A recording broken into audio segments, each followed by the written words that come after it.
এক মুসাফির তার সফরের পথে একটি পুরনো থলি পড়ে থাকতে দেখলেন। কৌতূহলী হয়ে তিনি থলিটি খুলে দেখেন যে সেটি সোনার আশরাফিতে মুদ্রায় পূর্ণ। মুসাফির অত্যন্ত আনন্দিত হলেন এবং সেই সম্পদ নিয়ে দ্রুত নিজের বাড়ির দিকে রওনা হলেন। কিছুদূর যাওয়ার পরই তিনি একটি ভয়ঙ্কর চিতাবাঘকে তার দিকে তেড়ে আসতে দেখলেন। প্রাণ বাঁচাতে তিনি দৌড়াতে শুরু করলেন এবং এক পর্যায়ে আত্মরক্ষার্থে লাফ দিয়ে চিতাবাঘটির লেজ ধরে ফেললেন।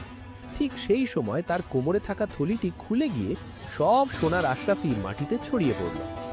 সেখান দিয়ে এক ব্যবসায়ী যাওয়ার সময় এই দৃশ্য দেখে অবাক হয়ে এর কারণ জানতে চাইলেন। মুসাফির তখন নিজের বুদ্ধিকে কাজে লাগিয়ে একটি মিথ্যে গল্প ভাবলেন।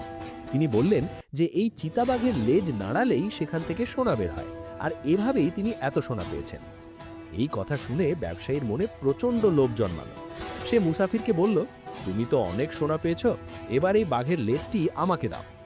মুসাফির সুযোগ বুঝে বাঘের লেজটি ব্যবসায়ীর হাতে ধরিয়ে দিয়ে মাটিতে পড়া সব সোনা কুড়িয়ে নিয়ে সেখান থেকে চম্পট দিলেন। ব্যবসায়ী অত্যন্ত খুশিতে বাঘের লেজ নাড়াতে লাগলো, কিন্তু কোনো সোনা বের হলো না। কিছুক্ষণ পর যখন সে লেজটি ছেড়ে দিল, বাঘটি তৎক্ষণাৎ তার উপর ঝাঁপিয়ে পড়ল এবং তাকে মেরে ফেলল।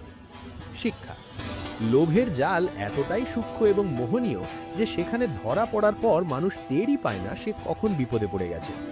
লোভ মানুষকে অন্ধ করে দেয় এবং শেষ পর্যন্ত ধ্বংসের পথে নিয়ে যায়। আল্লাহকে ভালোবাসেন? তাহলে like, share, comment, follow, subscribe করুন।